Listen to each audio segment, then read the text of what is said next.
welcome to the InGeneral podcast. My name's Jack, and I'm joined with Chris and Alex. How you guys doing? Hey, how's it going? All good. Long time no speak, as always. That's like a frequent phrase now. The InGeneral podcast, long time no speak. Yeah, we take a lot of vacations. Really good, we do. really good Yeah. vacation package. That's true. So since we last spoke, JurassicOutpost.com got a makeover, Yes. and now she's pretty. This has been in the works for a while. Like, when did we start? Dude, 2 years. Is When it? I was looking the other day in the folder. The folder was labeled 2018 refresh. Yeah, we were working on this for a while, and then this kind of got put Yeah. in the back burner. But it's been something that it's just been a lot of fun. Yeah, so we have a graphic designer. His name's James McQuaid. You've seen a lot of his work. We share it, but he's the designer of JurassicOutpost.com. He designed the original site too, which was online now 4 or 5 years, I think. So it was time for a refresh. Yeah, overdue.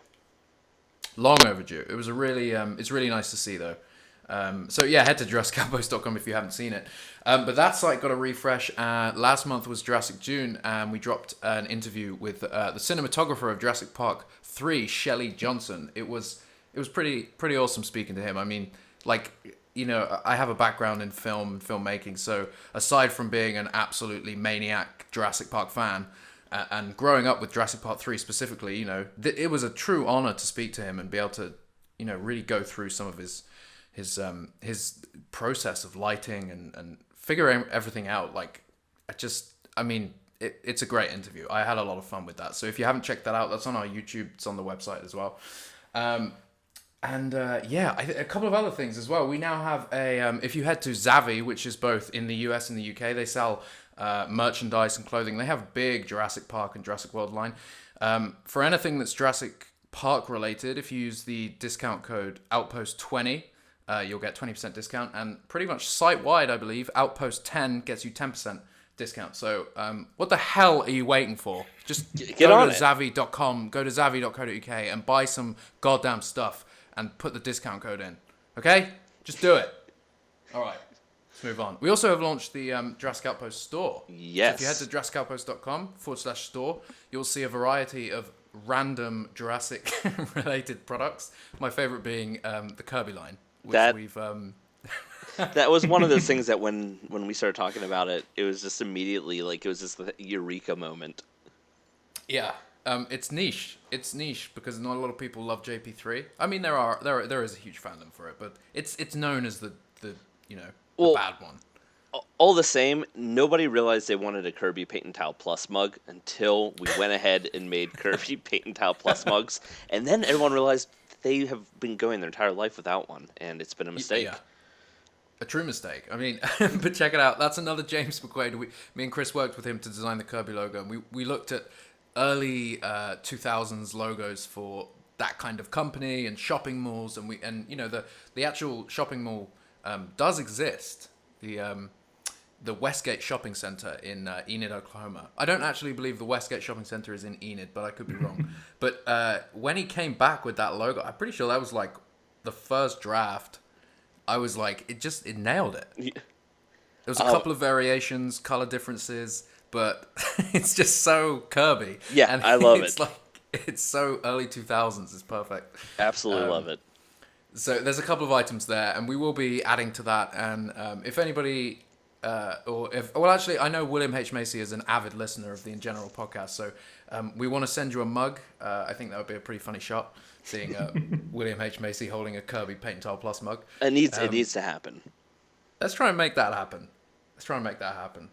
But yeah, head to the store. We're constantly adding new products, and there's some really nice stuff on there now. And obviously, there's a number of masks on our Redbubble store, so you can check that out, as well as the Mr. DNA one. Did you see Jurassic Souls wearing a Mr. DNA mask the other day? Yeah, I did see that. It was the first one I've seen in the wild. That was really cool. I was really pleased. I know of a few people who bought them. I don't know if I've seen any pictures until that there. Yeah, and it's cool because I have never seen them myself. It's cool to see how the color actually turned out of that blue. It's a really nice blue. Yeah, no, it looks really nice. I love the new one, the DNA hex one. Oh yeah, that's really nice. That was a really cool idea, actually. Yeah, it's such a simple but effective idea that I think just is fucking awesome. Yeah, especially if you're somebody that doesn't want to wear something so vibrant on your mask. You know, you just want maybe a dark color mask. This one is it's perfect genetic code. So yeah, head to the store to check that out. But let's talk Jurassic World Dominion, because I think that's what people want to hear. Yeah. It's a movie. It's a sequel. We've seen it. Yeah. So. Oh, it's wonderful. It was all right. It was the best. It was all of those. Well, Alex, you saw it with us. What did you think? Yeah, no, I thought it was just absolutely incredible. Yeah, just really was groundbreaking, you could say. Almost unbelievable. You really, it really engaged your imagination. It was so wild that it was like you're imagining the whole thing. And then I woke up, and it was sad. But so Jurassic World Dominion is the first major Hollywood movie to actually return into production, which has been met with Some criticism, some positive response, and some criticism, yeah, and some positive response for sure. It's interesting because sort of all eyes are on Jurassic, especially because they're filming in London, not somewhere like New Zealand, which has a better handle of the whole situation that is going on. Yeah, the UK isn't exactly. I mean, Alex, you're in London. Yes, I am. I'm in fact about half an hour from the set, I think.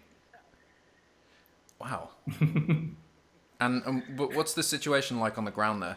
I mean, things are starting to return to a degree of normality, but obviously it's never going to be the same as it was. It's certainly a lot busier, especially with the weather getting better. I mean, I live right next door to a shopping outlet, and every day there's a queue of about 50 people outside Nike. So, wow. Yeah. Yeah, I think it's one of those places where cases are still rising, but I think it's slowing down in its incline, if that makes sense. Slightly less cases every day. But I think as long as, I mean, Universal have spent, what, $5 million on ensuring that the set is sterilized and ensuring that there's hand washing stations. I mean, yeah, there's an article on the Outpost about that, and it goes into detail about what they're doing. So, I mean, as long as they can contain they can, I don't even know what the right phrase, limit the spread, stop the spread, make sure there is no spread. Yeah, that's the thing, is because you know how a film set is. If spread starts happening on a film set, I mean, just everyone's probably going to encounter it with this thing. So the trick is to catch it at the door and don't even let it onto the set, and then have enough safety precautions on set that if something does slip through the cracks, people won't become, won't be at risk. But it's a lot. It's a lot. I mean, apparently the safety booklet or whatever that they handed to the Jurassic World Dominion crew is like 109 pages. They're spending, I guess, over $5 million for just the new safety measures. So, yeah, I don't know. It's a complex situation. Yeah.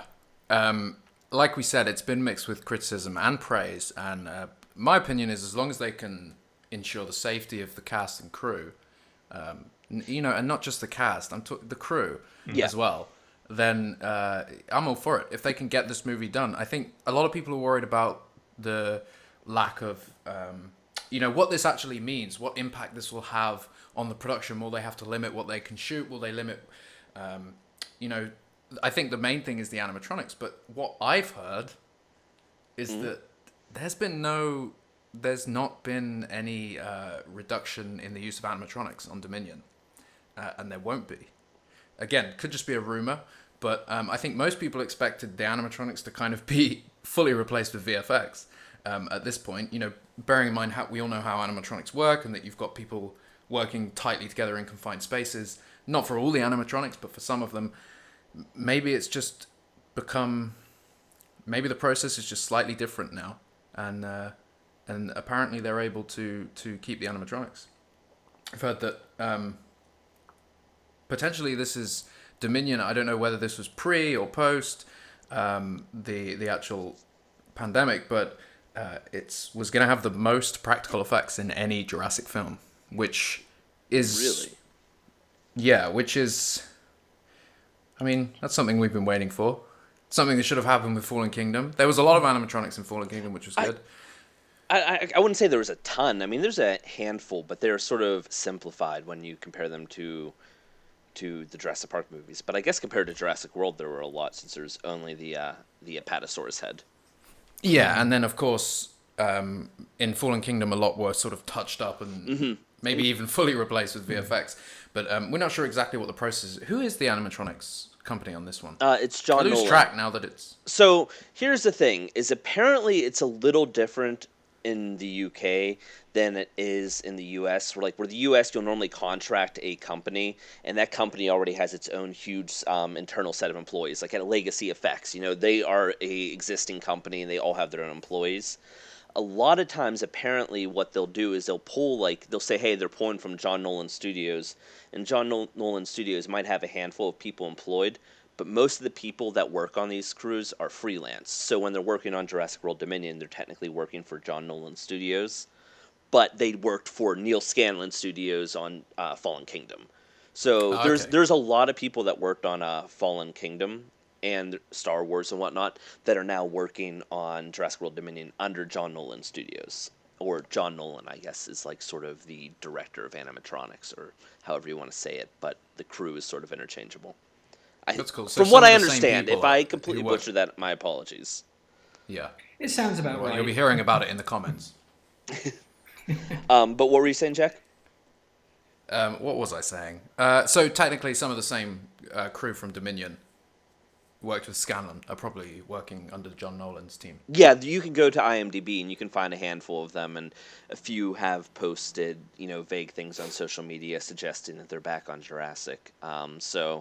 Yeah, no, absolutely. There's a lot of familiar faces working on this. There's a lot of really interesting people working on the Dominion animatronics, which I guess goes hand in hand with what you were saying. Yeah, so apparently, so I received an email, but there's a lot of animatronics in this one. A lot of practical effects. Not necessarily all animatronic dinosaurs, but there's a lot of practical effects. It was described as the same way... was it Force Awakens was so... Even background and... it had a ton, like a literal ton. There's a picture of the director of animation or creatures or whatever with just like 1,000 animatronics around him from the entire film. Oh yeah, and they only increased from there in the later sequel films that have happened since The Force Awakens. They've just loaded them full of animatronics and practical effects, or like an animatronic mask on a sort of body or something, a variation of things. But one of the things that they do that Jurassic doesn't really do is background characters, little things that pass by the camera. They'll create a puppet or an animatronic for that effect. It won't be as complex as like a Jurassic Park dinosaur, which is this massive machine that's supposed to be able to do everything a dinosaur can do within reason. But with like the Star Wars films, they're like, okay, we have something coming by in a cage, and it's supposed to be flapping its arms around. So they'll just make a puppet that basically does that. They know the scene, and they just create a very basic puppet that can basically only do what the scene called for and then some. So they have a different approach to animatronics, where they are filling a lot of the practical characters in the background and their world building with it. We're not used to that with Jurassic, but there's definitely room for that, I suppose. I mean, I guess. I mean, there's a lot of room for that.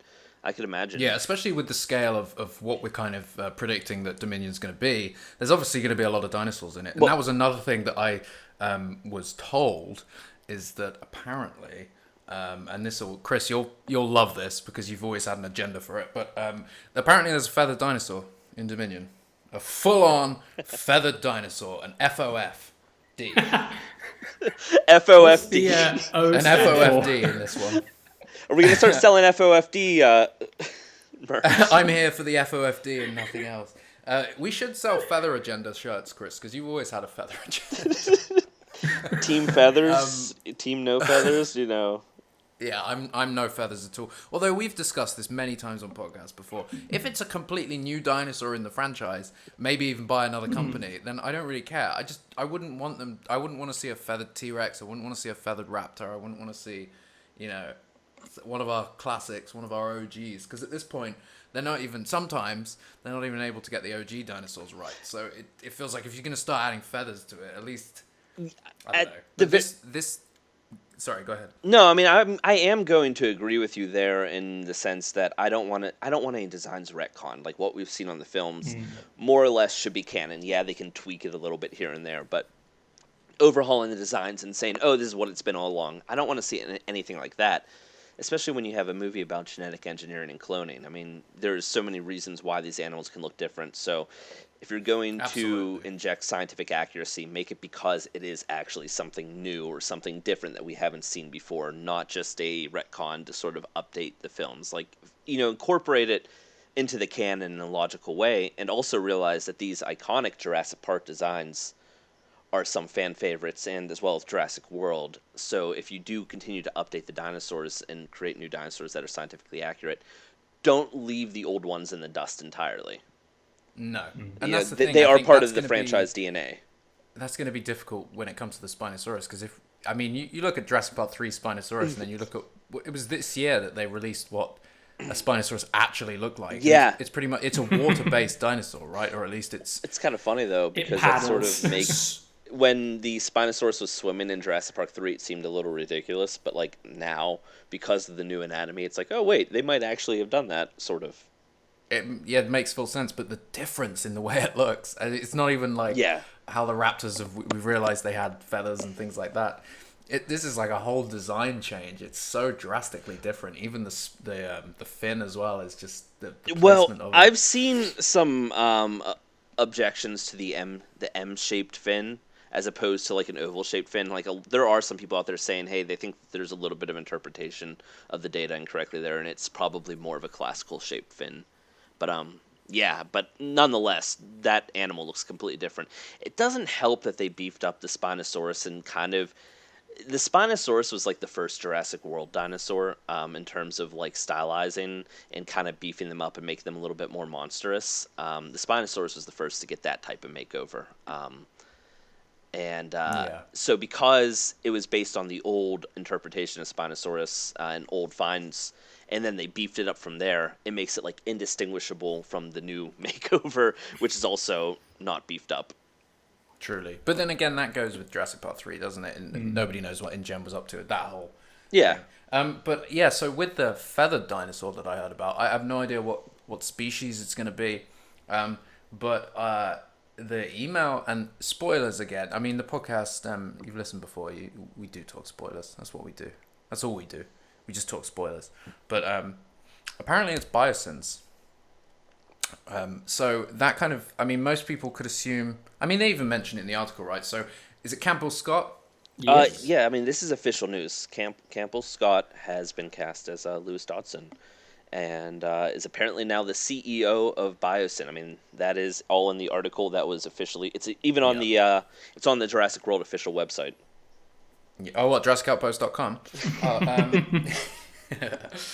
So cool casting. I mean, he was in House of Cards, which is how I know him. He's obviously been in other things, but as soon as I saw the article that Corey wrote, that's the face I recognized, and he's so good in that show. I'm pumped. I think it's a great casting choice. I think obviously they can't use Cameron Thor as he is in prison. I think he just got out. Oh shit! Really? Yeah. Well, you still can't use them anyhow. No, you can. No.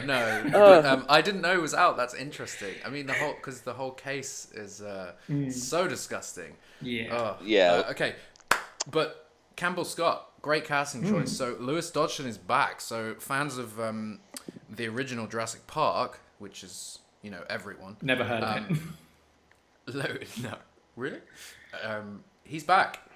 And it's interesting that they mentioned Biosyn in that article, because Biosyn's never been mentioned in the movie franchise before. Yeah. It's never been mentioned. Arguably, I would say for the films, the name Dodgson is more important than Biosyn, because for the films, Dodson's actually something that people that just watch the films know, and Biosyn is not anything. If you've only ever watched the Jurassic Park films, you're not familiar with like the source material.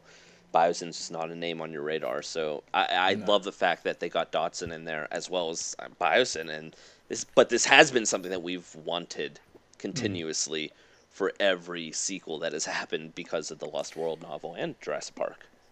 Yeah, so the character was so prominent in the Lost World novel, never made it into the film, which we've talked about this as well. I used to think, back when Cameron Thor was arrested and all that thing came out, I came up with that theory that maybe back then Spielberg had heard stuff, and it kind of meant, I gotta just keep the character out. Let's just go down a different route.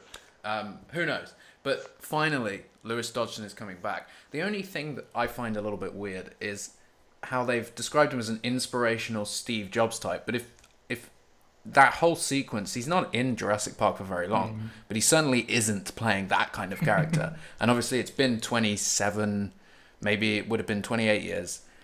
People change. Yeah. So I'm hoping... Especially with money, wealth, and success, you can kind of imagine... And after Jurassic Park as well, to see that Hammond's creation had crumbled like that, that would give him a lot of confidence. But I hope they're describing him as Steve Jobs in the sense that Steve Jobs was actually known to be a bit of a prick. So I kind of hope they're not just taking like this lovely Steve Jobs approach. He's this great guy, because he wasn't.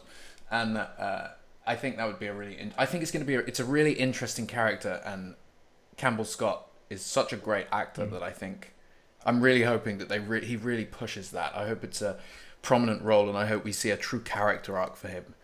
And not something that just is like Woo, that's just left sort of open, and like I'll find out in the next one if he's good or bad. And I want a true character arc for him. I think it'd be good, like it was in the novel Lost World. It's such a great little story that Dodgson has there. Yeah, no, I mean, I think he's a really interesting character. So here's the thing: he's very villainous in the novels, but I think maybe taking that, turning it on its head, might be the best, because we've already had a hyper villainous Hoskins and then Mills. I mean, Mills literally murders somebody in the last film, and that with a pillow. An old man. Yeah, come on, that's bad. Cut it. So I feel like if Dodgson, maybe if they take a slightly less traditional villain role approach to Dodgson, maybe not have him be as blatantly evil, but rather something. I think that might be a better call, even though it's different.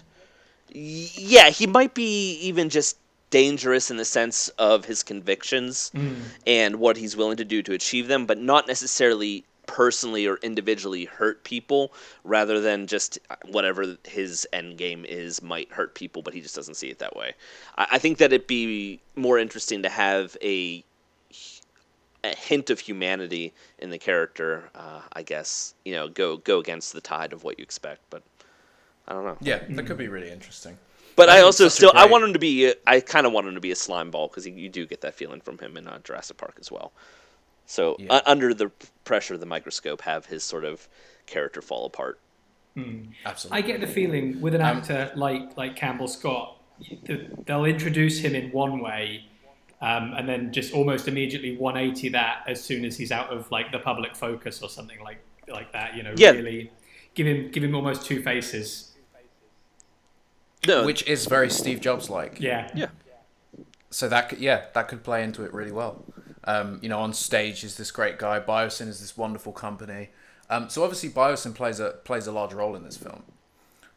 We can assume. We hope, Alex.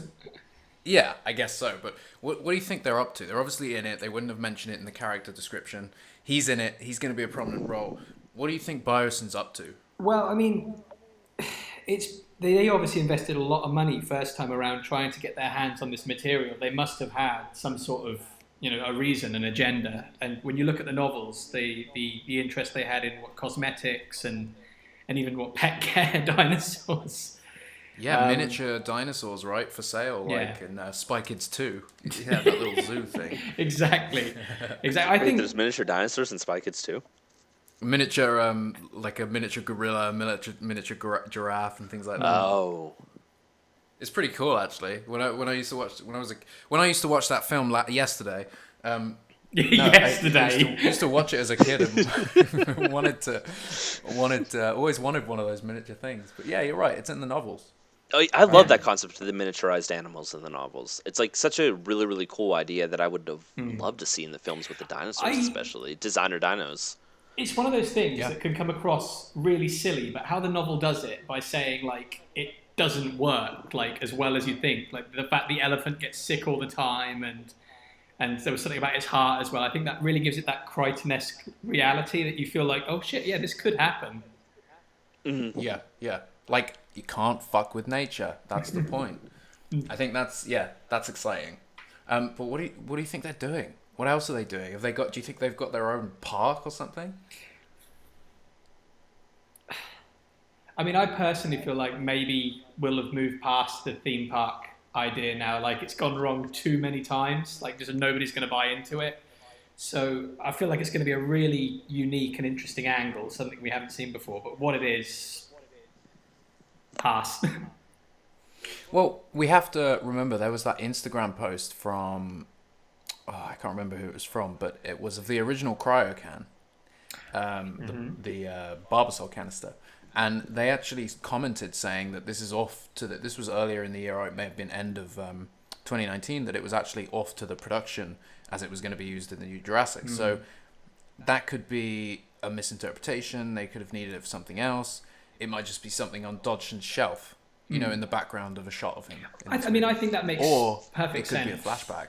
You got to think, they had this whole plan and it fell apart. And they wouldn't have heard a single thing from Nedry. Why wouldn't they immediately follow up, try to find out what happened, and have some sort of contingency in place? Exactly. They were waiting on this one thing. He never showed up. Are they just gonna fine? Oh well. Just forget. Yeah, I think it's interesting. But there's I've seen a couple of people talking about that they want a flashback. I don't know if a flashback would ever work in a Jurassic. I mean, I'm sure it would be done right, but we've never had one, and to me, I don't know if it would fit.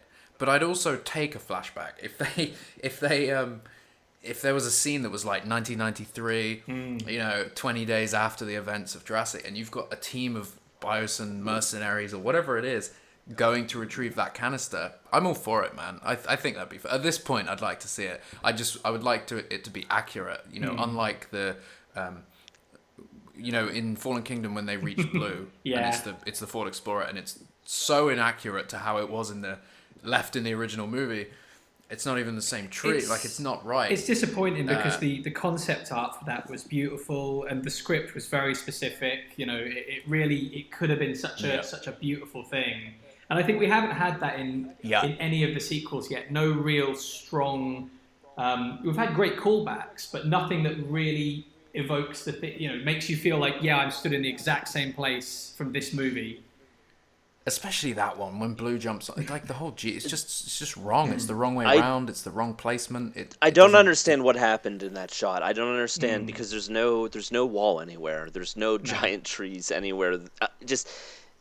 It doesn't. The Jeep's the wrong way around. The wrong doors are open. The wrong hubcaps are off. Like things like that. There's just a lot of things that just I don't understand. But it's the same Jeep because it's the same number, so you can't say, oh well, it's another one, because honestly at this point I'd prefer that just put a little trackway, like an old trackway in the ground where it's like, oh, this must have been one of the old roadways. I don't know. I always thought that would have been really cool in Jurassic World, the when Gray and Zach first walk up to the visitor center, if they discovered it because one of them tripped over the track or something like that. Like, I would have really adored that.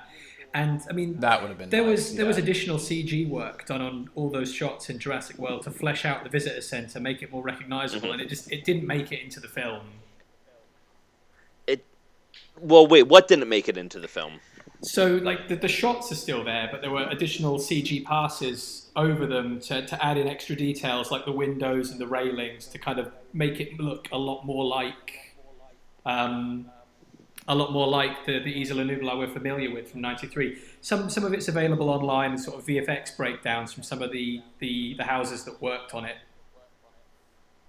Oh, so what you're saying is the shots made it into the film, but it just didn't really quite sell it. It didn't quite sell the effect. Yeah, no, it's sort of wild to me. I know it's supposed to be the visitor center, but I just don't find it recognizable. It's really weird. The interior is really good. It's just we've discussed this before as well. If you want to recreate that scene, that location, film it the same way. All they had to do was film from across the lake. and show you that this is the visitor center. Remember from the first one? But look at it. It's all dilapidated and it's all left over. You can barely see it through the foliage, through the mold that's growing all over the roof. That's the way to show that. But instead, it's just a close-up on some steps that don't even resemble the steps from the first one, and then a door, and then you're just in it. And then, he burns the sign. My childhood. He burns my childhood. I know. Well, at least it's not like the original Jurassic Park Jeep just melting because of lava as you watch the Jurassic Park logo just cook away because of lava in Fallen Kingdom. In the most unnecessary CG shot in the movie. I felt... Anyhow. The bubbling on the label, though, I mean, hats off to the VFX team there. That was really, really some impressive CG.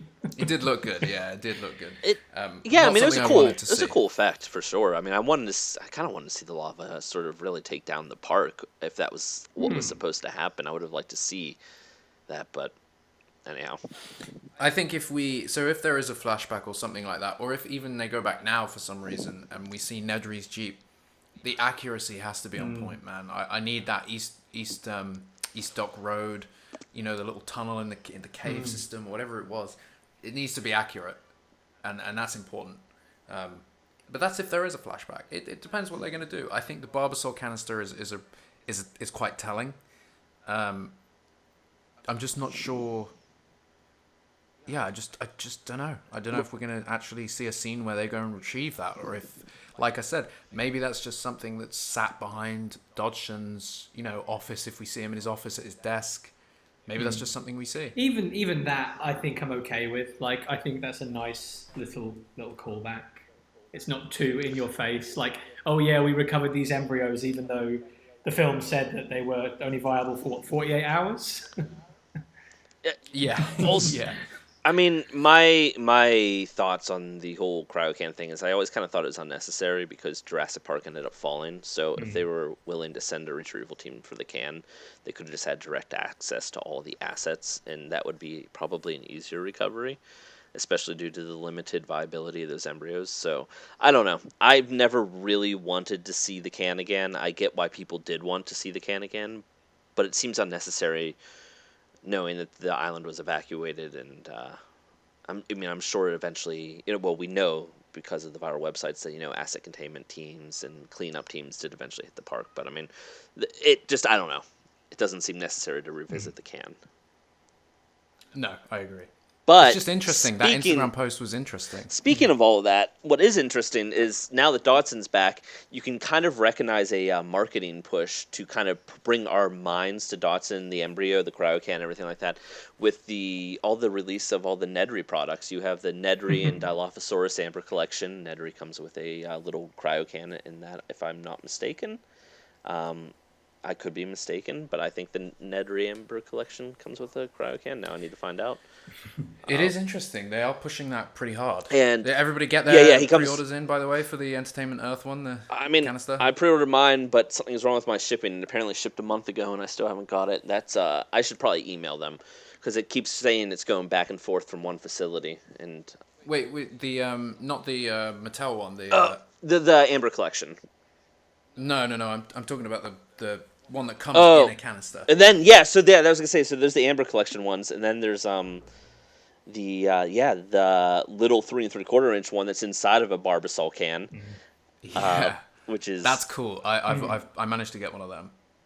Yeah, but there's been a lot of sudden Barbasol Nedry pushes that are happening right now, and I honestly think it's because they're not going to make a Dodgson toy, and Nedry's a way bigger character anyhow. But Nedry is like the movie's thread line of Jurassic Park that connects straight to Dodgson, so it's kind of creating that synergy there, I suppose, that marketing synergy that gets your minds in the right spot for that plot line to return. It's making you remember, because that's the shirt he's wearing. Yeah. In the sequence with Dodgson. Which I love. Yeah. I have that figure. They sent it to me. I need to film a review. Things have been a little chaotic over here lately, so it's been harder to get things in order.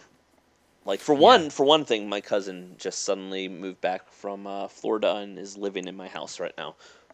Oh, lovely. Yeah. From Florida. Probably a good call. Yeah, and for the foreseeable future, I guess, because he's talking about buying a TV and telling me where he's going to put it. So I think he just lives with me now. There you go. Yeah, no, you're right though. It's interesting. They are pushing the Nedry thing hard.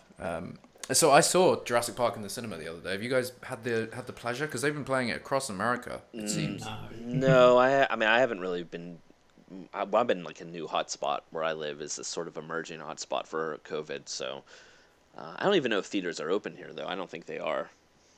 No, I think it was more drive-ins and stuff I saw across America doing it. But they played it here the other day. I got to see it in the theater, first time in a few years. Man, it just reminds you how great a movie that is when you get to see it on the big screen like that, surrounded by people. Although, funnily enough, there was 4 of us in the theater, and that was it. It was just the group I was with, but and one other guy. But yeah, it's a spectacle. Still, it truly is, man. It's a masterclass in the screenplay itself is just so tight and sharp, and everything's on point, and it's just. If you can watch it with fans as well, it's always an experience because people quote along with it, like it's just so well known. And you're right, it's so well sculpted. Every scene is in the right place. Every line of dialogue is just so iconic. Yeah, and it just reminds you. I feel like. Some people should go back and watch it again and realize, like, when Jurassic fans are asking for more horror in the new ones, they're not saying, like, I don't want a blood shred, like, I don't want blood everywhere, I don't want this major horror, but look at the aspects of Jurassic Park, look at those tight-knit scenes where Ellie's in the bunker, you know, the raptors in the kitchen. Those are horror scenes. It's a horror wrapped in an adventure family movie, but it's truly, like, horror-y. It's suspenseful. It's got that tension, especially the Ellie scene. It's just shocking. It's just one thing after another, and she's fearing for her life. It's just so well put together, and I just want that suspense and tension back. It's that tension thriller. It's more like a thriller or a drama tension there. Horror is not the wrong word, but because horror is so often associated with like gore or like campy or monster films, sometimes it's like a weird buzzword to use for Jurassic that people can have such an adverse reaction to. Like, it's fair, but it can have so many different meanings, so sometimes people can jump on that word a little bit. So it's like, what is Jurassic has a very unique approach. Jurassic Park has a very unique approach to horror, and it's great. Yeah, it has all these elements of it, and it has, you know, like the Ellie sequence, you've got this huge build-up of getting the power back on, the excitement, and then the raptor bursts through, she gets away from it, then it's Arnold's arm, and it's just like, oh god, it's like horrific for her, and then she turns around, the raptor starts coming through the fence, and then she has to run, the raptor's feet like land on the... Oh, it's just freaky, man. You're just on the edge of your seat the whole time, and then after that you've got Muldoon, who just gets mauled to death by like a raptor that jumps him. You know what works about those Ellie scenes especially is sort of the limitations of animatronics and practical effects, but the fact that they were so committed to doing them is you ended up with these very tight crop shots with shadows and everything like that, obscuring so much because they couldn't show that there wasn't a full velociraptor behind Ellie when it burst through, or they needed the close up of the feet because they couldn't do a full on running velociraptor for the effect to be perfect. Yeah, and it works. It works to the advantage because they were so sold on using the real thing. They found very clever camera angles to make it work, and I think sometimes when you can just do it all in CG, you might lose some of that tension of problem solving that just creates such a practical and visceral response. Yeah. Not that it doesn't nothing's happen. hidden as well. You're just here's a full on dinosaur. The instinct can be, we can show a full dinosaur, so let's show a full dinosaur. And that's fair. There are places and times to do it, but sometimes it's too much. Like I'm looking at it, I'm like, wow, this is really cool looking, but it doesn't necessarily evoke the emotional response. So I think... No, and in that as well, like it goes from Ellie to then Muldoon, and it's pretty much, it was almost a full body animatronic, the raptor that jumps him. It was a bit of a piece by piece. It had a tail, it had a back, it had the head and the claws, but it's disguised by the foliage around him. But you can see enough of it that you know what's going on. And then it cuts away from his screams to the close-up of the raptor just watching, the one that set up the kill. Going right back to the very early scene in Montana, where he describes the hunting behavior. It's just so good. Yeah, it's a masterclass, that movie. It really is. I'm thinking about setting up a website actually for For Jurassic Park, like for Jurassic a Jurassic Park, Park fan site. So some sort of fan site, to get people Like together and post about the new ones. So like a hub for information and outpost for the community. Like a source, exactly. Yeah, somewhere to go. I don't think people will buy that. I don't think. Yeah, people don't want that. Maybe not, but I'm going to go for it. I think because it's funny. I liked it. Speaking of Jurassic Park, though, real quick, my friend, they'd never seen Jurassic Park. They'd seen Jurassic Park 3 and some of Jurassic World. And so watching Jurassic Park, almost immediately like, oh, this is a serious movie. From the other ones I saw, I thought they were more of comedies. Yeah. Well, yeah, if you just have seen Jurassic World and maybe JP3, I guess you'd think they're just a big blockbuster. Well, JP3's I did watch Jurassic Park 3 for the first time in a while, and it's just an absolute goofy film. It's very, very... But did you enjoy it, Chris? Come on. I enjoy parts of it. It's easy. It's not like my least favorite Jurassic Park movie, but it's... No. I don't have the most amount of fun watching it, to be honest with you. Since the first time I saw that movie as a kid, it was a big letdown, and it still is. Yeah, I understand. Especially coming after The Lost World. It's just very tonally different. And but I still love it. I think it's got a great little family story as well. At the end of the day, it feels like an Amblin movie, so it has that going for it. But it's the odd one out in the original trilogy, for sure. Yeah. And it's going to be interesting seeing when Dominion's out and said and done, and if they're not doing a fourth or whatever, a part 2. It'll be really interesting to see which one stands out from the second trilogy. Will it be Fallen Kingdom standing out as the one that's maybe not so good compared to Jurassic World or Dominion, or will Dominion be so far above the first two, or will Dominion suck and then Jurassic World's the good one? It'll be interesting to see which one really stands out. Retrospect is an interesting thing. No, hindsight is an interesting thing. Yeah.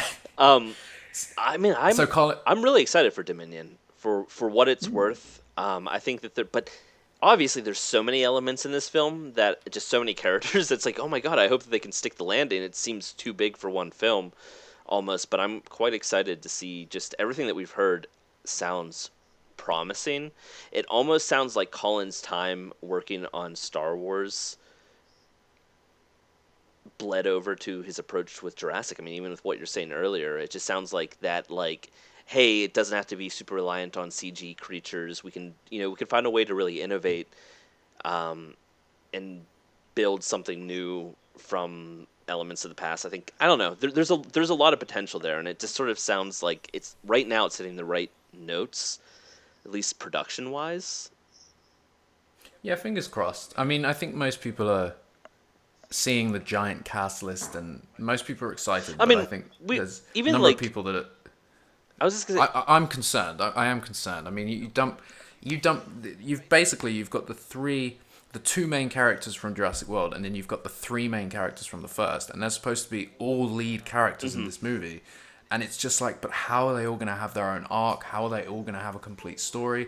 How's it going to feel complete? Is it just going to feel like elongated cameos? That's my worry about the original trilogy. About the original trio. I'm concerned that they're not going to get the full screen time, but they're also just going to feel half-baked.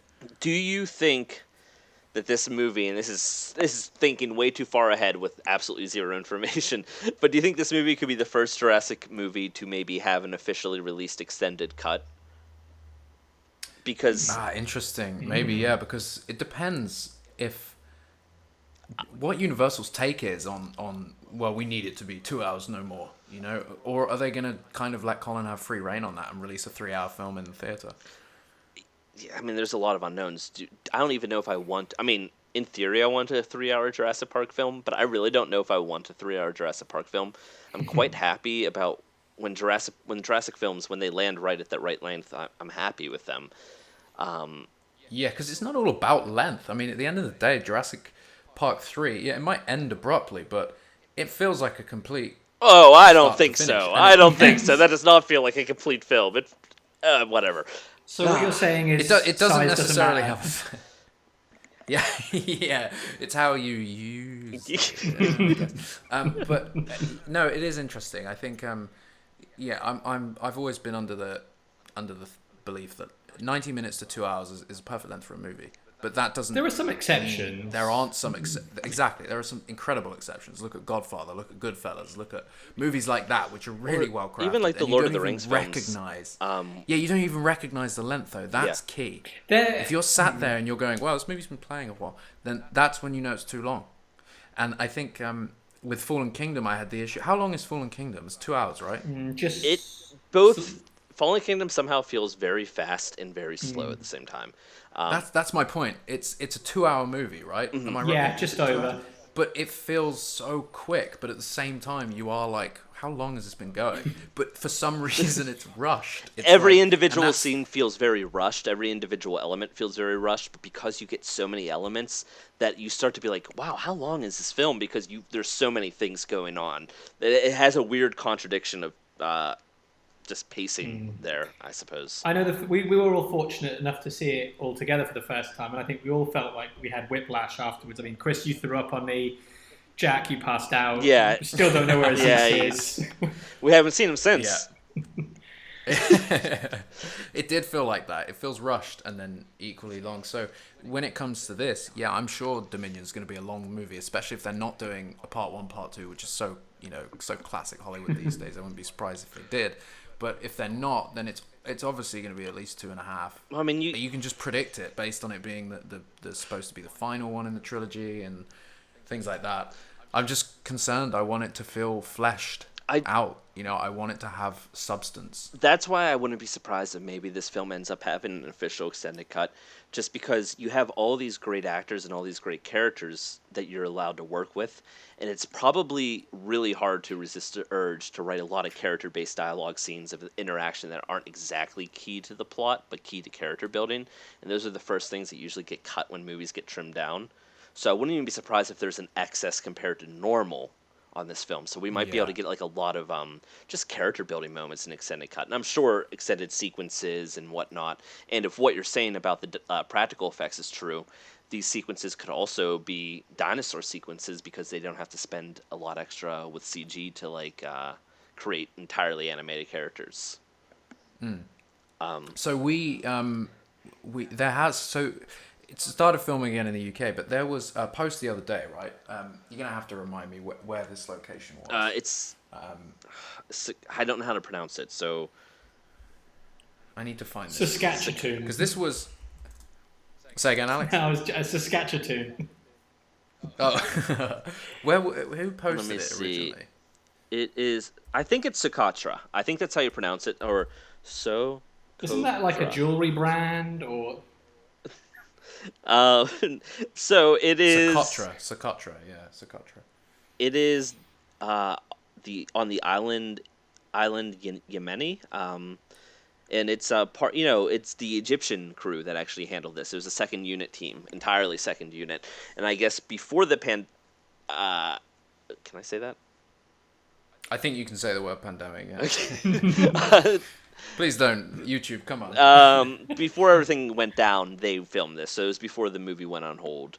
And, so it's they, I guess, got the clearance to say that they worked on the film and post a few images of them with Colin and, 1 or 2 images of them behind a camera. And it's in Socotra, which is a beautiful location. Yeah, really beautiful. Very unique. Island, right? Yes. These very almost alien or ancient primal looking trees, and I don't know, it's genuinely the type of locations that when you get off the islands, I want to see some of the more wild and beautiful and maybe alien looking parts of our planet with these animals and scenes and sequences. So seeing that, I mean, I sent a few photos, I think, to the chat earlier, I believe. And it's gorgeous there. It's absolutely gorgeous there. I'll send the photos again. So what's the actual deal then? What is so they? I've forgotten I can't find the post, but they filmed. They were a second unit crew filming part of the intro or the opening sequence. Is that right? I mean, that's what the people in Canada also said. I think that they just told every second unit crew they're filming the intro to avoid leaks.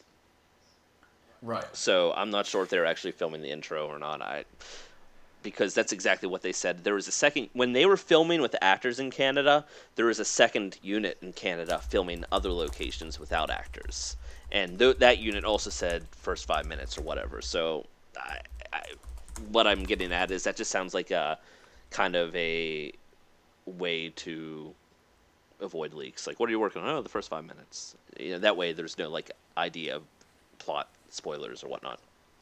True, but we know for a fact that it's definitely VFX related, right? It's obviously. Oh yeah.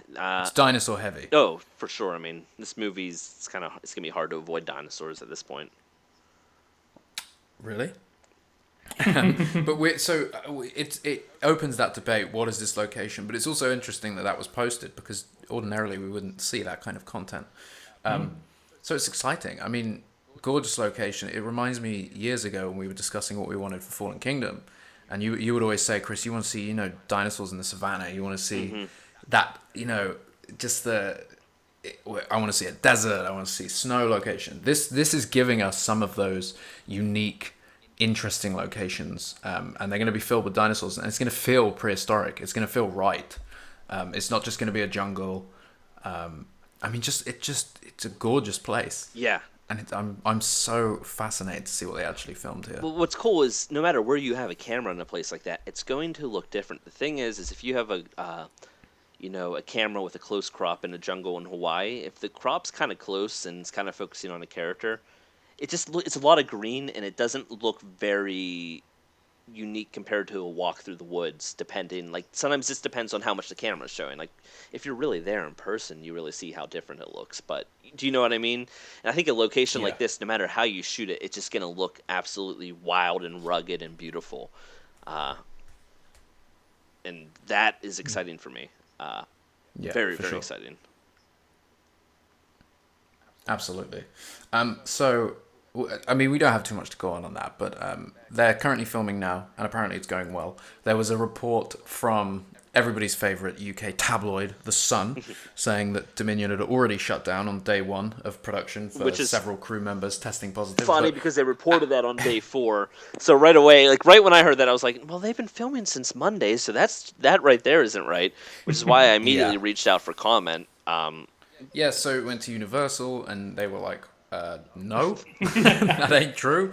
That's all it takes, is reaching out to the actual people making this production. And The Sun didn't do that, but then they're not the most legitimate, news organization. But it's interesting. It's fear-mongering more than anything. But luckily, that hasn't happened. And as far as we're aware, nobody has it. No. The production didn't cease. What is it, day 10 now of filming? It's Friday, yeah, so day 10. Day 10 of filming, resumed filming. And there were some pictures yesterday of Bryce Dallas Howard that she put up. Oh, all the bruises. The bruises. So I have some interesting thoughts about those bruises. If you notice... Steady. God damn it. If you notice, the bruises are mostly on her underarms. Which you typically do not get in self-defense or even like false self-defense or like rolls or anything like that. So it could be a harness, but it's going down her arm quite a bit. I was also wondering if there's a running and jumping scene or something where she has to like throw her weight onto something and catch herself with her arms. Obviously, she'd be harnessed. Hopefully on the back of a T-Rex again. Her arms would obviously... She'd still be in a harness to soften the fall.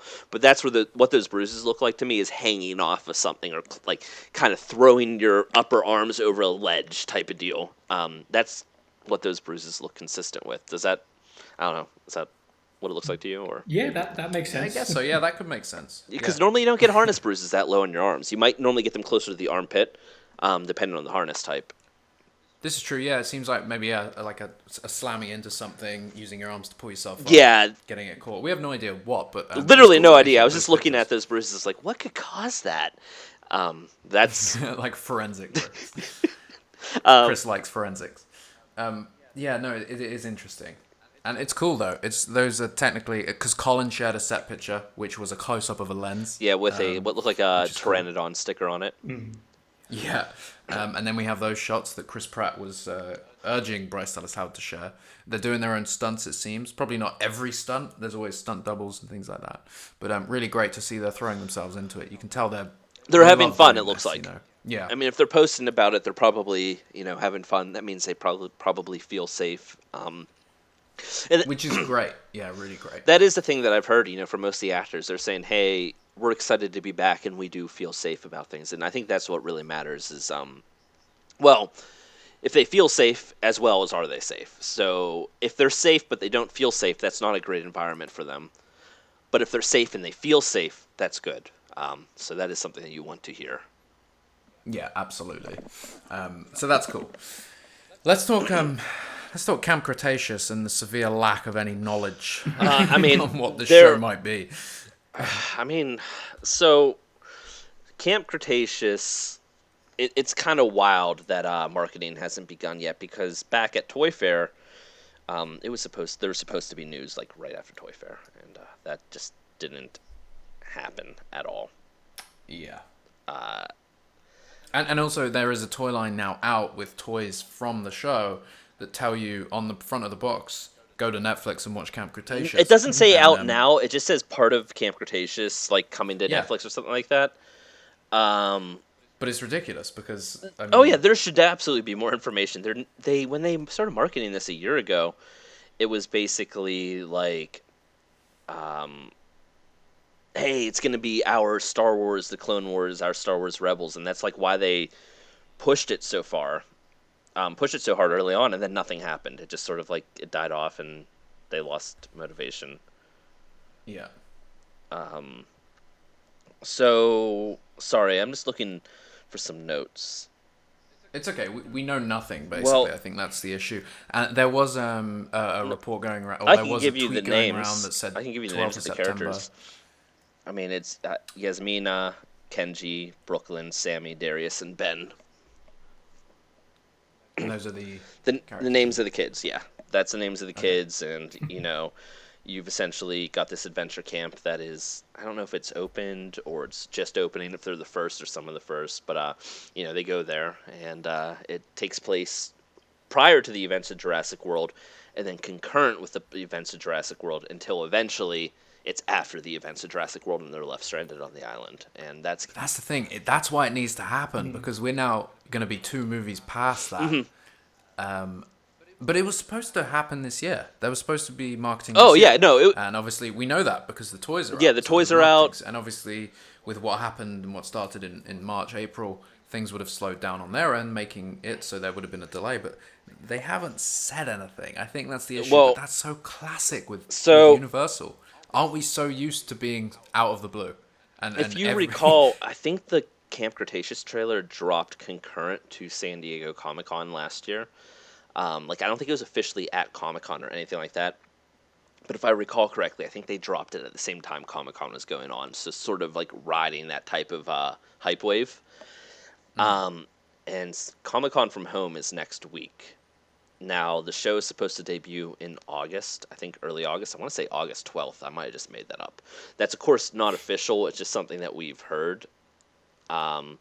So I wouldn't be surprised if we get a trailer next week. I know that the absolute, last update I've heard was probably we should see stuff this month. Now, of course, that might have changed, but... I think it's time. I think if you've got toys on the shelves, you've got people waiting for the show, you have the space, you have the... it's on Netflix. There's the page for it, isn't it? The title that says not available or things like that. I just feel like if... It's just classic, right? If you want people to watch the show, you need to start marketing it. It depends if it's delayed. I don't think it's delayed. It's just they're not. They're treating it just like the marketing. They're treating it just like any other random kids show on Netflix, where it's like they'll probably put out a trailer a month before it comes out, and then it just drops. And what was the schedule for Fast and Furious like? How long before the show launched? They basically showed it all off a month before it came out, something like that. But then again, there's no one's really clamoring for a Fast and Furious, show. But, there's been a huge demand for this for years for Jurassic. It's a good way to expand the canon. Just look at what Star Wars does. And this is supposed to be that moment. It's supposed to be targeting the super fans. the shows for the kids, that's the Lego shows. This is, obviously for kids, but it's not being treated like preschool kids or whatnot. This is supposed to target the same for kids and all ages. If you're a fan of the films, you should be a fan of the series. That was the goal, but will they stick the landing? And also, where's the marketing for it to even let people know, to build?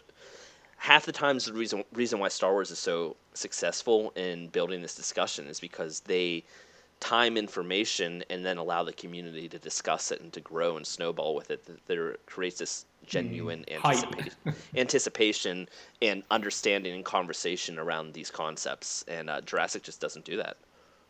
No. And it makes you wonder, like, how much faith Universal have in it. Is that part of the reason, Are they just... Because we know from the video games that get cancelled, they put so much into it, but usually they'll pick an indie studio and then they won't be happy with the results, so they'll pull it. It makes you wonder... It's about money. Confidence. It's not about confidence, it's just about money. We can see that they don't like to be as aggressive with their spending as someone like Disney or Lucasfilm. True, they do spend a hell of a lot on the marketing for Jurassic. The main marketing. Oh yeah, absolutely. They spend a ton of money on that type of thing. It's the transmedia universes, the internal teams, whatnot. That's where they're not exactly cutting edge, I suppose. That they're just kind of treating it like just another movie when it comes to those aspects. Sure. Another I just a wanna big see movie. something. Don't get me wrong. I mean, look at the toy line. I mean, it's gigantic. The things that Mattel is doing with the Jurassic World toys is insane when you consider how many there are and how they're just still coming out. They're just pumping them out, and that Brachiosaurus as well. That fulfilled many people's desires as a kid. What the toy they wanted. What fulfilled my desire? I have always wanted a perfectly replica Ford Explorer. The tour vehicle, and Iron Studios fucking made one, and it's so goddamn accurate, and it lights up. And it's, oh my god, I want to get it so bad. Are you going to get one? I want to get one, man. How much is it? It's it works out at about 500 quid, and then the shipping as well is a couple, I think it's 100 or 150. I'm just a bit, not really in a good position to be spending that kind of money on a replica vehicle right now. But, that is the ultimate piece. I always wanted the vehicles as a kid, and there's never been, it's taken 27 years for somebody to make something actually accurate. Yeah. An accurate replica of a die-cast vehicle. Back to the Future had them. Ghostbusters had them. The Batmobile. You could always get something accurate. You could never get the Jurassic Park. Well, Jurassic just has issue with accuracy in general. I mean, again, back to Mattel, but it's not just Mattel. The Mattel Echo toy is sort of a different color brown with brown stripes instead of the blue stripes, and then it looks like Jurassic World the exhibition in China, their Echo is brown with brown stripes instead of blue stripes, and it looks like Jurassic World Camp Cretaceous Echo will be brown with brown stripes. They have the wrong source material in a lot of their style guide references, so you just don't have that. That most likely comes back to, the powers that be at the studio we love. It's money. I mean, it just comes down to money, not paying for it's a lot of work to build a library for information like that, but I mean, once you do it once, you have it forever. So that's really the trick: is just do it, get it done with, and get it right the first time, so you don't have to keep trying to play catch up. But Ketchup. So So what were you saying about the exhibition then? That had. Well, I was going to talk about the dinosaurs have changed, right? Well, real quick before we, so that is true. But before we go there, is there anything about Camp Cretaceous that you guys want to see, or what do you expect from that show at this point? I think... Will you be watching it? Oh, 100%. No. Was that a real no? No, of course I'll watch it, man. Of course. But I have to admit, when it comes to the Lego stuff, I played the Lego game, I watched the Lego film, the Indominus Escape. I haven't done any more Lego stuff. I'm out for Lego. The animated stuff they've done, it's not for me. The shows. But yeah, Camp Cretaceous. Actually, Legend of Isla Nublar is kind of interesting because it does dig back to some of the kind of Jurassic Park heritage in a really interesting way. I wasn't going to watch it, and then this whole living at home. Nedry's in it. Yeah, exactly. Oh, it's more than of course, but it's still Lego. Of course, his voice actor sounds nothing like Nedry though. Is the weirdest thing. The Nedry voice does not sound like Nedry to me. Yeah, I found that difficult with the Lego game because some of them were right, and then some of them were just so off, and yeah, I don't know, kind of took it out for me. In regards to Camp Cretaceous, yeah, of course I'll be watching it. I thought it was less. I know it was a kids show, but I didn't think it was like a kids show. I thought it was kind of trying to be wider in its audience. Yeah, no, exactly. They want to target that, Star Wars: The Clone Wars, Star Wars Rebels range, which is, yes, it's a kids show, but it's also, I mean, those shows go places. It's not like, even character deaths, it's not always off screen. You'll see people be eaten or stabbed by lightsabers, and, it's Star Wars. And that's the point. People basically, they want it to be Jurassic Park, but in animated form, essentially. They want it to be within the content of the films and in the continuity as well, which is the big question, because they haven't, I don't think they got anything continuity-wise for extended media, the canon, right, unless you count the viral sites.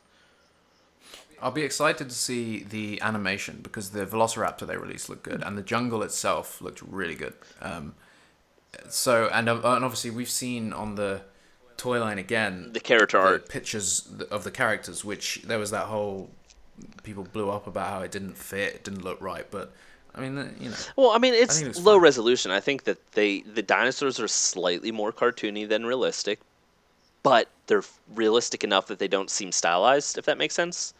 Like, if you see the Carnotaurus, it's not an IOM Carnotaurus, and it's a little more cartoony in the way that they've decided to interpret and downgrade the detail. They found a style that works, and it looks nice. I don't know. I'm kind of excited for it. I think that if you hit it with that right sense of, like, summer nostalgia, you'll have to put yourself in the right mindset. At the very least, you should hit some sort of long dormant part of you that always wanted to see that as a kid, and at best, it actually will be good. So, that's my hope. I hope that it's good. I think that it will be good. There's some really great people working on it. I hope that it's canon. I know it's supposed to be. They're promising that, but we will see how that goes, because Jurassic World Live Tour was supposed to be canon, and then Colin was like, well, actually, not entirely. Which I think it gets difficult because obviously Colin's involved with the show, but I'm sure there's certain aspects of the I'm sure he hasn't gone through every single script maybe for this allegedly show, so they might be taking liberties. I mean, the writer himself the writer of Camp Cretaceous talked about how he has numerous emails and meetings with Colin all the time on the show. And I mean, I think he wrote X-Men First Class, Zach Stentz, which is a good one. It's a good X-Men. Yeah, so, I mean, he's... Sharon Bell directing. I think that Colin's been involved with this one, and I think what helps is having maybe somebody that works in feature films that is also a big fan of the franchise and also eager to work with Colin. When you have all those puzzle pieces align, and it sort of breaks down the communication barrier that sometimes other programs have, like, Mattel normally can't just email up Colin and say, hey, Colin, is this design right? It has to go through so many different passes. But having somebody that has direct access, I think that could even just change the dynamic a little bit more and get Colin more involved. And I hope so. It would be really nice to have something expanded on these movies that actually fits with them too and feels like realistic. Part of the story. Like, are the things they're doing with these dinosaurs, are the ways they survive the dinosaurs, could you do it in live action? Would it make sense in live action? Or are you breaking the rules of this world in cartoonizing the rules? Because that's the thing, the Star Wars cartoons, they never break the rules, really. Not for animated gags. For the most part, they For the most part, they do it correctly. And I think it's one of those things as well. When we were kids and you wanted to go to Jurassic Park, right? You wanted to be stuck on that island and be part of it, and in a weird way, you wanted to go there. And I think that's the show kind of fulfills that for some. There's probably kids that want to go to Jurassic World. There's probably fans of the franchise that want to go and be part of it. And it's gonna be that, right? The kids get stranded. Yeah. And they're kind of face to face with some dinosaurs, and I think that's and they're also supposedly they're in the how did they describe it? They're on the other side. The other side of the island. What I think is. How many sides does this island have? I think that the description. How many sides do you think are on this island? Meant to say just situated away from the main park, so they're in a area that isn't necessarily right next to something else, which makes sense. They're a part of the island that we haven't seen. What I hope we see though is where they are on the island and how it connects. But I'm excited to see during the show it starts out while the park is open. Well, this is finally maybe a chance to see some of the other exhibits, like the Packy Arena. Were raptors on exhibit somewhere else within the park? Different raptors. What does the Raptors on tight what does ropes, the that kind of underwater mosasaur viewing atrium look like from underwater? Like you just see some of the things that I don't think we've had an opportunity to see. Water park, and also then explore the park. and then after it all falls apart, what does it look like to be chased by raptors in the water park?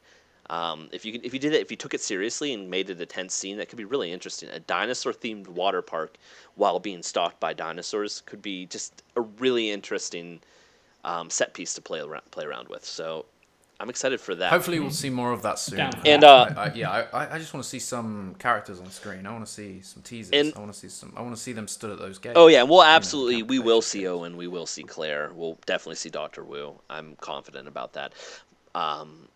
And because Vin Diesel was in the Jurassic.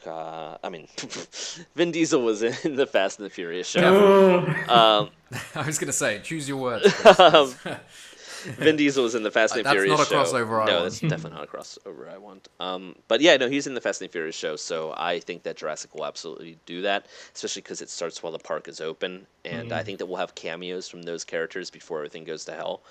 And but I think it's a good opportunity to see more of Wu and what Wu was up to. It's a good way to explore his character. That's a character I could see coming back to the island, perhaps after things go astray. So I'm sure that these kids... Although not for the Indominus Rex DNA, because they needed to do that, in the middle of the night. Yeah, in the rain. In the rain, yeah. It makes a really good let's scene.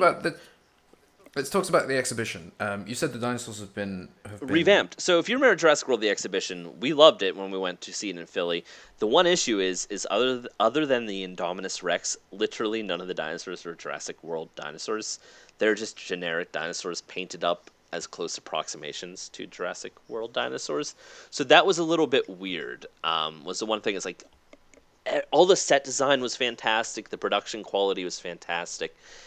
There was so much there that like it was able to transcend the dinosaur designs, but it was really weird having a Jurassic exhibition and no Jurassic designs, again, other than the Indominus Rex. However, it is now opened in a new branch of it is opened in China, and they've completely redone most of the dinosaurs. The T-Rex is now a Jurassic World T-Rex, and it looks excellent. I sent the GIF to the chat. I'm assuming you guys saw that. Yeah, it looks really, really cool. I'm looking at the link you sent now. They even have I couldn't name the Velociraptor, but a green Velociraptor in the. There's the Charlie, Echo, Delta, I think even Blue. Like they're all in the capture like harnesses from Jurassic World, where they were pet by Barry and Hoskins. Hoskins, yeah. And no, so like that's really cool because that's such an easy way to have the Raptors that we've literally said like the Raptor meet and greets at Universal. We're like, why don't they have the other Raptors in the harnesses behind, but have it like fully animatronic that looks like very realistic, even if you can't touch it. Yeah, kids go you can up to see it, get your photos with it, and they just kind of move. You can do really simple, very simple, because they're in a harness and the rest of their body's behind the wall. You don't see it, so you can really make a simple animatronic that just looks perfect. And they're doing that there. Yeah. They've replaced the T-Rex. The T-Rex looks real good. The T-Rex looks fantastic. Just looking at her, she looks like the OG Rex. I mean, it's obviously not 100%, but Jesus, it looks so much better than what we got. It's a good angle. In the movies. For one thing, that's a really good angle. That's an angle that we haven't seen the Jurassic World T-Rex as with that type of lens, really. So it's weird. One of the reasons why she looks so Jurassic Park-like is the angle, but also I do think they painted her eyeshadow on her, or whatever you want to call it, the darker skin around her eyes. They made it actually darker, where in the World films it's not really that different. So it helps bring out that classic Jurassic Park look. And the lighting just looks good. She looks like she's got this big, what would you call it, the arch above the eye. Mm-hmm. Yeah, like you said, the receded eye line, so it looks dark, and she looks real good. I'm liking that. I'm liking what I'm seeing. Yeah, no. And the eyeballs, even the eyes look right. Oh yeah, the eyes look great. Look good, and the teeth. And then that neck as well. The neck looks like you would expect an aged Rex to look like It's as well. funny it's got the because the jowls almost. the reason why it's like that is the material they had to use to make it an animatronic that constantly was used. So they're using more of like a fabric-y like material. But because of it, it looks like a very natural. It almost looks more like a naturally aged Jurassic Park Rex than the Jurassic World Rex, where her skin texture in the movies is a little different in the way that it reacts. I should say. It looks good. It looks good. Yeah, it just it's again talking about like sometimes the limitations of practical effects create more realistic interpretations just because of sometimes the way things interact. But anyhow, in the way that you have to problem solve. But yeah, so they replaced the generic Apatosaurus with a Jurassic World Brachiosaurus. They added a baby Stygomoloch that's brought around and a Stygomoloch animatronic of an adult. They added a baby Pteranodon that's brought around. It actually looks adorable. It's again accurate to the Jurassic World version. They added the raptors. There were a bunch of other things. They've got like hand puppet dinosaurs that meet and greets that I can see here. Parasaurolophus, you know, the one with the big red horn, the pompadour. Elvis. They've got that as a hand puppet that somebody's, you know, one of the workers is holding. Yeah, the Parasaur. That looks really cool. Yeah, that one's a little more cartoony. What's interesting is that one precedes all the rest of these.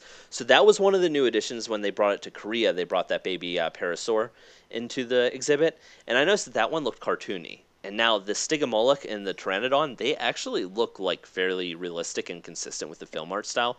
Like the baby Stygomoloch though is super chunky. Let me say, it's actually kind of adorable. It's probably too big for its chunkiness, but if you imagine this like half the size, tell me it's not like the cutest looking Jurassic Park baby dinosaur you've ever seen. I'm sending it right now. Is this in China? Yes. And whereabouts in China is it? Oh, he's a chubby boy. Don't know. Yeah, look how chubby it is. It's too big for that chubbiness. Yeah. But if you brought that down to half the size and that was like what it looks like as a hatchling, that's perfect. Yeah. It looks really cool. Even the Indominus Rex looks good, man. Of course, that was the one they got right when they opened, is the Indominus Rex. But now it does more things, like they actually have the feeding show where meat comes down on a hook and it grabs the meat and eats the meat, and it moves around more and you see more of it now. Meat Hook. Meathook.com. I really hope that's not a real website. And don't look at it. It's maybe don't go there. At least not on not right now. The exhibition looks good though, and it's cool that it's sort of touring again. It's back. It's back. Yeah, we had a lot of fun there, man. I'd love to do it again. We got to go inside the T-Rex. I mean, we can show that off now. We got to go inside. Yeah, we did. When we were there, we all stuck our head inside. We weren't allowed to say that, but yeah, we went inside the T-Rex animatronic. We got to see its innards, and we know some. Yeah, they're like, we really can't talk about this because if we turned it on, it would kill us all right now. Yeah, that was a good time, man. And that's when we were with a couple of people from Universal, and that's when you started on your feather agenda. I still think the funniest thing about that is the after party where there was the open bar with free drinks. We didn't know that, and we thought that the interview with Creature Tech was then canceled. So we all just like relaxed and just had fun. And then at the end, after the open bar, they're like, "Okay, time for the interviews," and we're like a couple what? of beers in. We're like, shoot. We just went into, there's an open bar, free drinks. We're just going to take advantage of it and then head back to our hotel and keep the party, our Airbnb, and keep the party going. But, okay. So then. Do you remember that Airbnb, man? Oh, Philly was a good trip. And, Philly was a good trip. Yeah, so then you're like, okay, Chris, surprise, you're going to be the one doing the interview. I'm like, oh my. But I got to pilot a T-Rex by effect. Yeah. Which was really cool. It was very cool. That whole experience was great, but it seems like as they've toured and as they've moved from place to place, they've just made it even better. Well, they got acquired by a different company, City Neon. I forget who originally had the exhibition. Who was the company that we worked with? Do you remember? Yeah, I can't remember the name. It's probably on the video.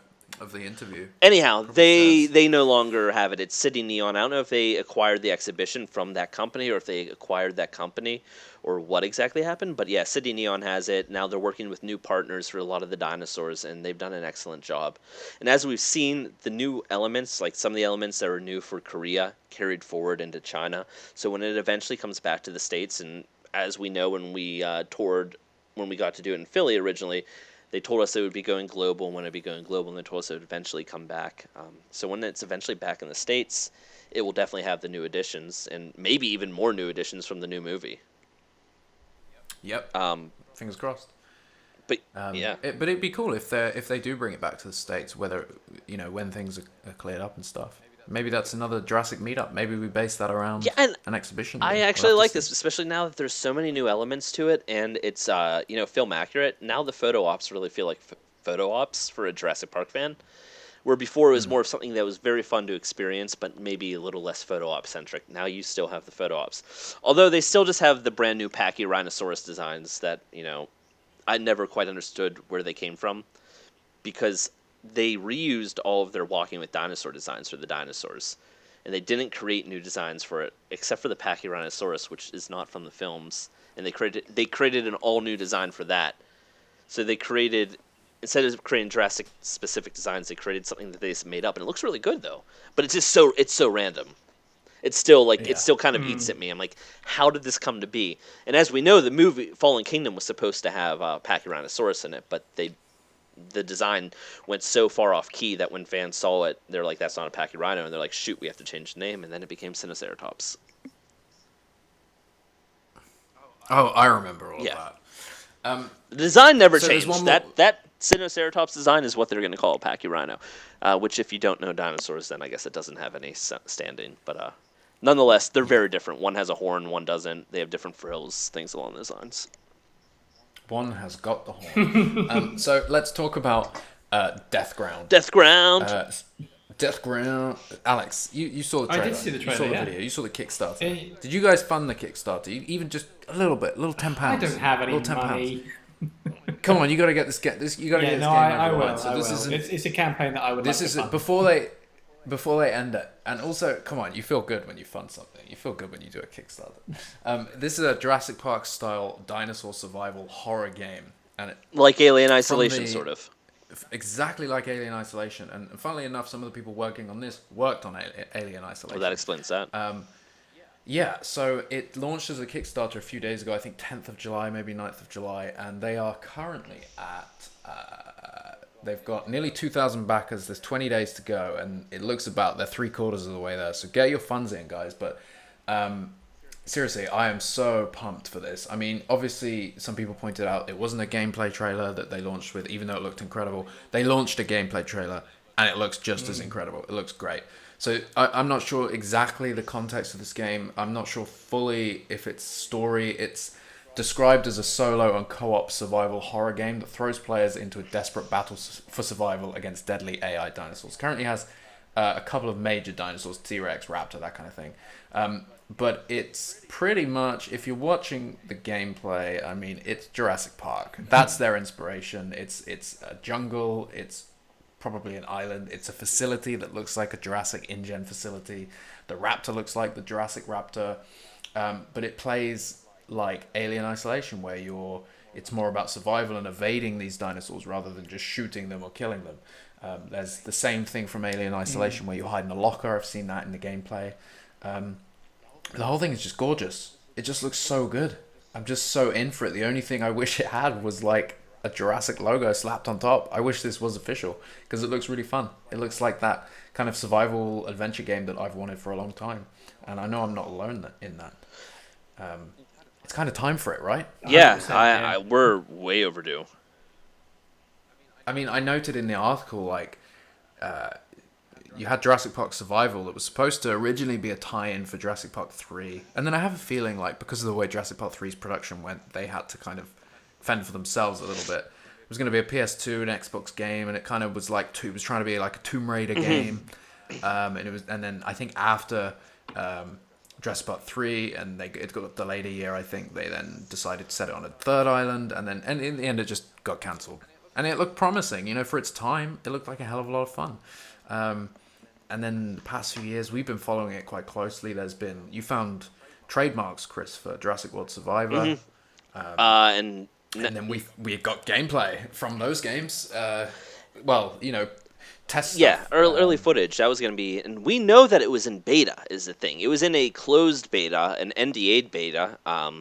But it was in beta at a point in time, like that, and it was going to have an open beta. So basically, the studio went under a month before the game was supposed to be announced and like have a open user beta or something like that. It was going to be early access, wasn't it, on Steam? Something along those lines. Yep. Now the game might not have been great, but you know what? At least they were trying.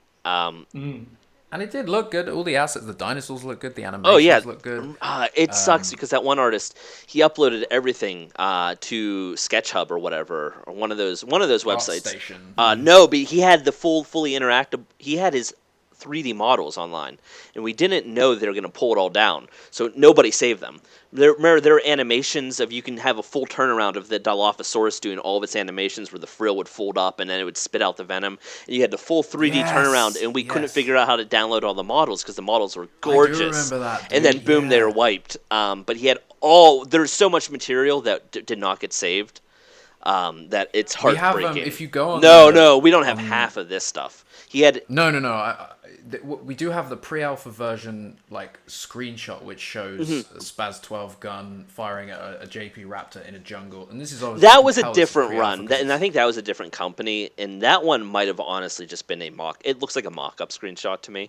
It does, it's like kind of a Mullooney character as well. I think it's just like playing around with assets and things Survival like that. Some of the was a third-person game go ahead. for the most of its development. If not all of its like primary development, it was a third-person game, not a first. Yes, and what we know of it was open world. You survive on the island, kind of Last of Us in style. You have to fend for yourself. Find, if you've got a gun, you have to find ammo. It's that kind of thing. It was very Trespasser in that style, and I almost wish it had. It's not even a game, but it would have been cool if it gone down the same Trespasser route. Where you pick up a gun, and it's like half empty, or like it's kind of vague with how much ammo. Not many left. When she says stuff like that. I'd prefer rather than something vague like that, like even just hit like a character opening the clip and going 6 left, something along those lines, where at least you can work with it if they did not have a HUD, and then maybe ways you can check your ammo count. However, and this is a fair point. I'm not sure how you put guns in a game like this, like traditional guns. Now, if you had things like tranq rifles and stun guns and flare guns, and ways that you can feel like you're playing a shooter without full on just shooting, dinosaurs with lethal rounds. Hell, you can even have beanbag. You can even have beanbag guns and things like rubber bullets, things like non-lethal solutions that actually just allow you to act as deterrents against the dinosaurs without shooting them to kill. I think that's the thing. I think Universal, it seems like they cancel it because they don't want people firing at dinosaurs, but then they're the ones that sort of create this world and task companies with making this thing. But also that's a huge isn't what element. Fans want. I don't want to shoot dinosaurs in the face. I want to survive around them. It's like Last of Us. If you use a gun, then it's the last ditch effort to survive. It's more about, you can almost, in Last of Us, you use your gun to distract them, to run a different way, to make a sound somewhere else. Yeah, you and I played The Last of Us very differently. Did you just shoot zombies in the face? Well, mainly with the bow and arrow when I could, and assassinate them. Bow and arrow, yeah, for sure. Bow and arrow, yeah. But I'm talking about when you're trying to evade the clickers or something. It's more about throwing stuff and surviving and creeping around. It normally always ended in an all-out fight right at the tail end. Yeah. But I think for Jurassic, they just I don't know. Maybe they're unsure of how to approach it, but it's not hard. Look at Alien Isolation, and then look at Deathground. They seem to be doing it right. They seem to know what it is that makes a survival game with dinosaurs in it work. And it's evade it. It's like Jurassic Park, 2 raptors in the kitchen. That's it. There's only 2 raptors. So they can figure out how to get around them. Exactly. No, yeah. You build sequences like that the way Alien Isolation is built. And then instead of making the rest of the game being crawling through hallways and it constantly being scary, I would say something more like Tomb Raider, where you're climbing, and you're exploring and adventuring, and it's in silence. Go from these fun but risky but fun adventures to these very serious, tense, scary moments. And then, of course, you can play around and have like one or two cute moments with the dinosaurs, one or two like majestic, beautiful moments with the dinosaurs, and you can really play around with the horror genre and bring it somewhere that I don't think it's necessarily been. Because normally it goes all horror. You don't necessarily get that adventure and that sort of just awe that can sometimes come in Jurassic Park. That awe-inspiring sort of feeling. I don't know. I think that it could be really fun. I think that's something the at least there's a Uncharted Jurassic series World does. Aftermath trademark. Yeah, so that was the next thing, but we have no idea what that could be. A mobile game, it could be anything. I have a feeling it could actually be a mobile game, but I'm hoping that's the aftermath from Jurassic World Survivor, so that it's kind of like the follow-on, a different company maybe taking it on, taking some of those assets and maybe pushing forward with that, because I still think there is so much scope in the Jurassic World franchise to be on the island after the disaster. I think that, I mean, that's something that they keep wanting to do, and that's why it's kind of funny that the what's it called? The animated series is going that route, because it's sort of like the same idea of Jurassic World Survivor was like you're an employee accidentally left behind on the island after the events of Jurassic World. And now, we keep seeing this concept coming up, and it is a great idea, so I do want to see.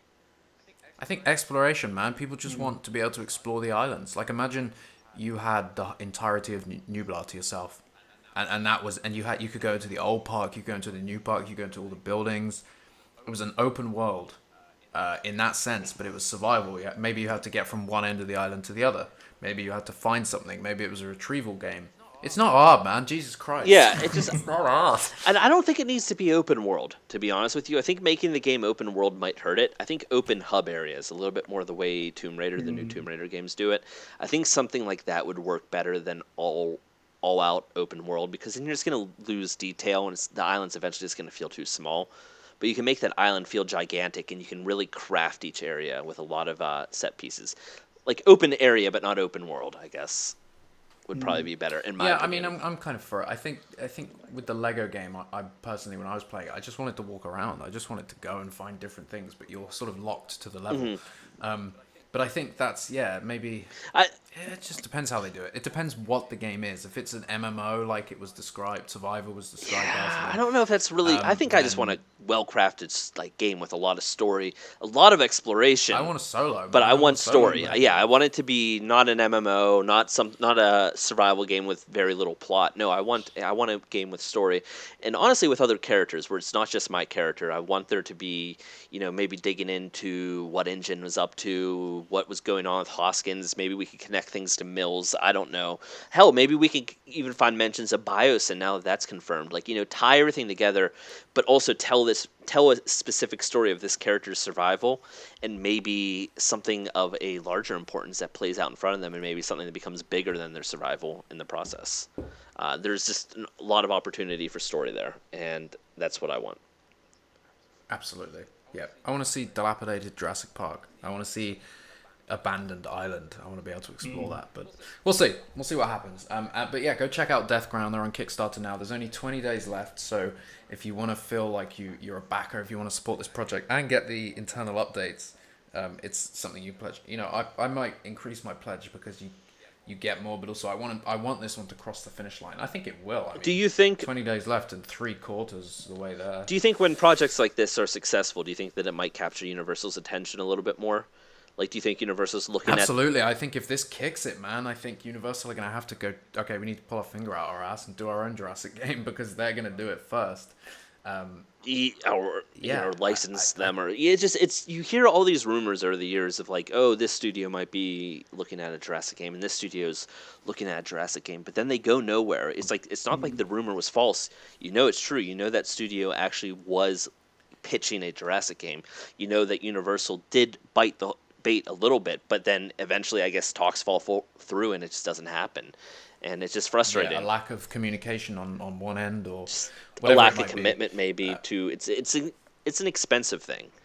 Publishing a AAA game is always very expensive. Working with a license is even more risky because you don't have full control over what you want to do. So it becomes a very complicated issue of, are both parties willing to invest the time and the money, and are they compatible in that sense? So you have to commit to it. You can't just sort of half-ass it and hope it comes together, because it's just going to fall through. And yeah, I think you're right. I think if Death Crown gets fully funded, I think if they start pumping some things out, they do an open beta, things like that, I think Universal are going to have to do something. Um, they're going to take note and be like, okay, people actually, you know, so far nearly 2,000 people supported this game. It's going to be more by the time it lands. Yeah, there's a demand, and I think they need to fill it. And also, I mean, it's it's a big franchise, Jurassic World, and it doesn't have a big game. Yeah, obviously it's got the simulation game. It's got Evolution, which is great. Return to Jurassic Park is wonderful. But aside from that, it's just AI. It's just like Jurassic World Alive or mobile games, basically. Yeah, I don't know. I haven't quite. I think it's really well made. Jurassic World Evolution is really well made, and I enjoyed it, but I haven't enjoyed it to the point of like really love it. Like, I kind of cleared the story, and then I don't think I fully beat it. I got very close to the end, and then I sort of got bored. I did play Return to Jurassic Park or whatever. That's the only one I play. If I'm gonna play Evolution, I play Return to Jurassic. And I thought that story Park. was just good. better. The problem is it just suddenly ends. It kind of felt like, oh, that's it. Like, make this game. Yeah. Give me this full game. Like, I want this full game. This is actually really cool. And also, Exactly. in retrospect, looking at it, the elements were there. They seeded the talk of. It was the first time that the word biocin's ever been said by any of these characters or allowed in something like this. So that was not a coincidence. I'm sure that Return to Jurassic Park continuously talked about biocin trying to steal stuff and cause chaos. I don't think that's coincidental. Now that we know that it's officially coming back, It's all tied together. yes. Now So we that know. was kind of cool to see happen and pull it all together. Yeah, for sure. That's exciting. I can't wait. I hope there's a real Jurassic Park game one day. Yeah. We can hope. We can can hope. believe. Yeah. Any final thoughts on Dominion? Any more? Anything you want to see? The movie, a trailer, anything. You want?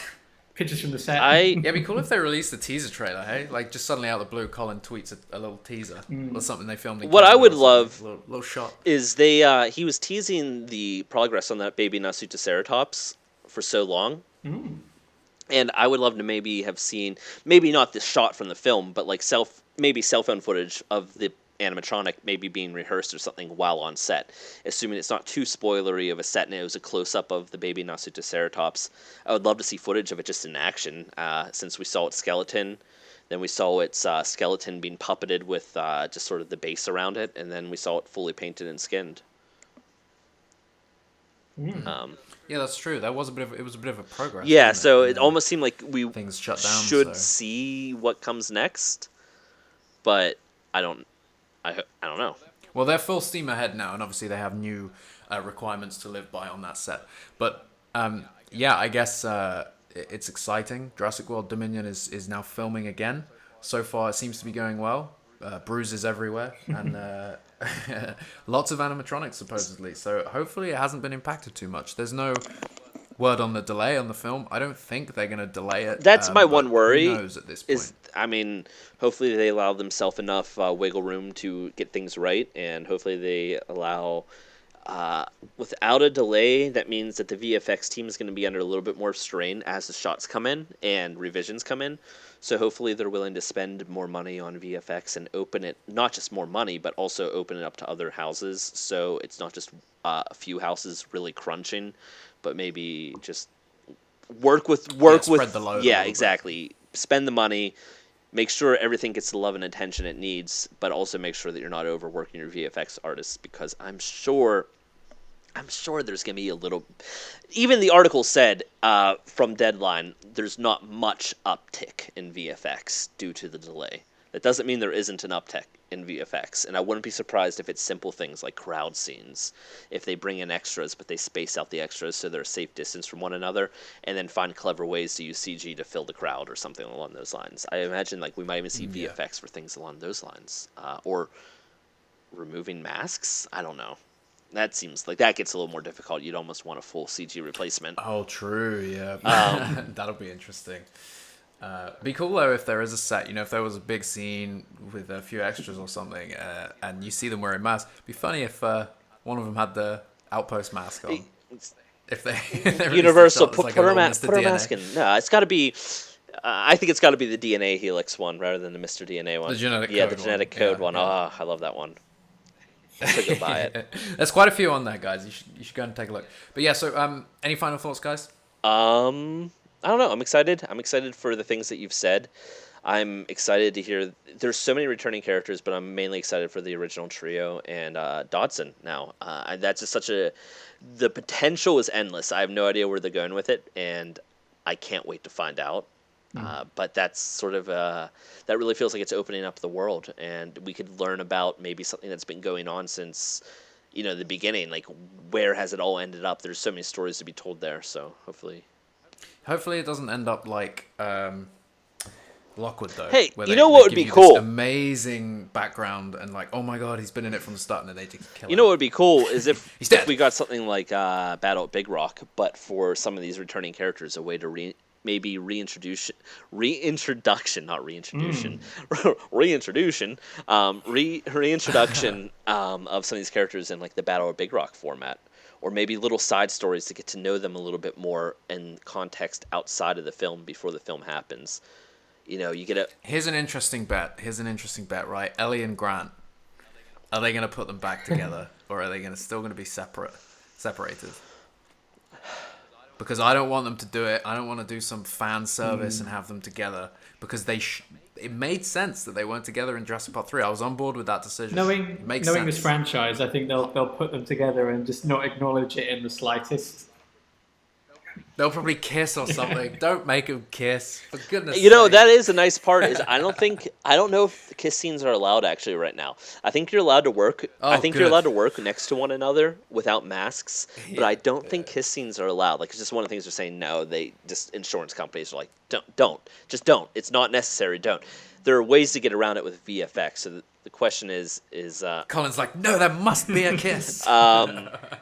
Claire and Owen must kiss. So yeah, I don't know how they'll handle things like that, but I always liked how Jurassic Park handled romance in a little bit more of a. It's complicated, it's nuanced, and it's not always cartoonishly obvious. Dude, why are they going to be kissing when there's people dying around them? It never made sense. They embraced when they needed to embrace in that film, and then they just look at each other. Yeah, exactly, and that felt it's perfect. Yeah, it felt natural. Not that a kiss isn't natural. We'll it's just see. It's sometimes when you put the lens on it and you put it close up and you have a swell of music, it just becomes ridiculous. Well, it's just cheesy blockbuster, and also it was so uncalled for. Why? People dying around you and you're kissing? Yeah. Like, it's the last thing on your mind, man. Should be the last thing on your mind. You sociopath. Okay, so thank you for listening to the InGeneral podcast. If you head to Zavvi, our partners, and you use Outpost 20, you get 20% off the Primal clothing collection and the Festival collection. I don't know if you guys have gone through those, but they've got some really funky items in there, especially the Festival I was thinking about buying some things really from the cool. Festival collection. Yeah, well, at least make sure you use Outpost 20. And on Zavvi, which is US and UK, I'm pretty sure they ship worldwide. Use Outpost 10 for non-Jurassic products. Pretty sure that works too. So check that out. And of course, as always, head to JurassicOutpost.com/store for all of your masks and Kirby merch, which people have been wanting since 2001. Since always. Since always. Thanks for listening to the InGeneral podcast, guys. And Alex, Chris, thanks for joining me. Pleasure. And, speak to you next time.